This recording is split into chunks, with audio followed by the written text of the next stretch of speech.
You might think that building a social media marketing agency from scratch takes a huge amount of portfolio and testimonials to show. However, I was in the exact same position that you are. From having absolutely no portfolio to show to now growing an agency that makes well over $10,000 a month. Let me outline for you how I specifically did it so that you can do it as well. However, prefacing this video, it is worth noting that if you simply want to build this for the sake of money, you will not build a solid and significant machine. You have this floppy thing that looks really good on the outside, but in the inside, you're actually struggling with retention of employees and clients because simply the end goal was money and not to understand and service. This being said, the easiest way to start building your portfolio work to then build an agency is one of three ways. And number one is to work for free or very, very cheap. Look, personally, this was the way that I started building my agency without knowing it at the time. I used to work for Danny for around $200 a month. Danny had two real estate clients. One of them was an agent who sold homes, and the other one was a construction company who would build them. Working with Danny taught me invaluable skills that later on would serve me much more than I realized at the time. I learned to use a camera properly, I learned real estate photography, real estate video,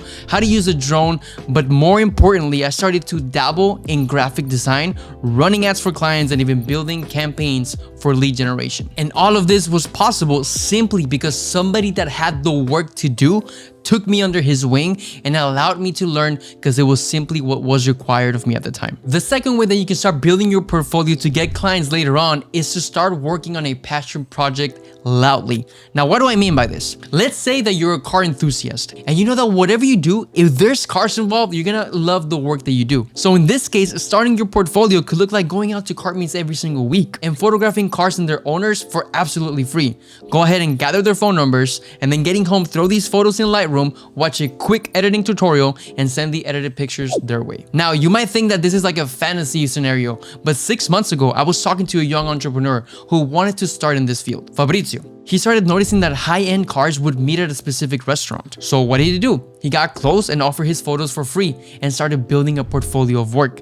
In little time, maybe a couple of weeks, they were reaching out to him for photos and even offering like rides in these badass supercars. He very quickly built a network of very rich individuals and maybe even business owners who were willing to pay for photos of the cars. So shortly after this, he started to dabble in graphic design, making flyers out of the photos that he would take. So he's already building a portfolio that he's now able to leverage to, say, car dealerships. That's if somebody from the people that he's met doesn't hire him first to do some sort of similar work and he's already on his way to his first client. The third way that you can start building your portfolio to get clients later on is arguably the best. It's so simple, yet a lot of people don't even care to look in this direction because it implies a lot of effort for the amount of money that you get in return. And the third way is to get an internship at some sort of production or design firm. And look, if you're young, I get it. You want to start working somewhere else that pays you more money because you want to go out and spend it. And rightfully so, you should enjoy your youth. But I'm speaking to the one person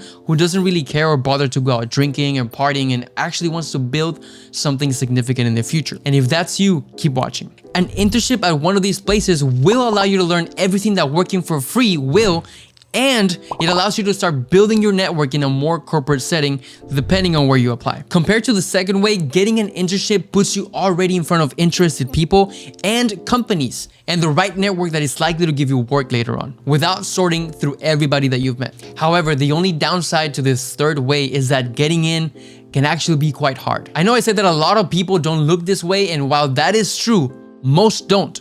There is still a good amount of people who are actively looking to get internships because it might mean that they get hired later on, or they can simply leverage that experience to apply somewhere else or go off on their own. These people understand that the experience that you're getting is far more valuable than what an entry-level position elsewhere would pay you in the meantime. And the value that this brings looks many different ways. Sometimes this looks like meeting the right people, perhaps somebody that owns equipment that can freelance for you later on, meeting a business owner that can connect you to another company when you decide to go off on your own, or even meeting your future business partner. I would argue that getting an internship, though I didn't do it, is the easiest way to start meeting these key people. But at the end of the day, it all comes down to this. What sounds more exciting for you? You might be the type of person that values experiences over stability, and therefore getting an internship would actually be hell for you. Or you might value being out there in the field and you love the grind and you know that you're super resourceful, therefore working under somebody for cheap would be the way to go for you. Here's where I leave you with food for thought. There is no right or wrong answer. It depends on your personality, on your talent, your ambition, and most importantly, your circumstances. Now, what happens when you actually land your first client? What do you do then? If you want to know how I went from this phase of working for free or very, very cheap to then building an agency that makes well over $10,000 a month, click this video next and I'll see you over there.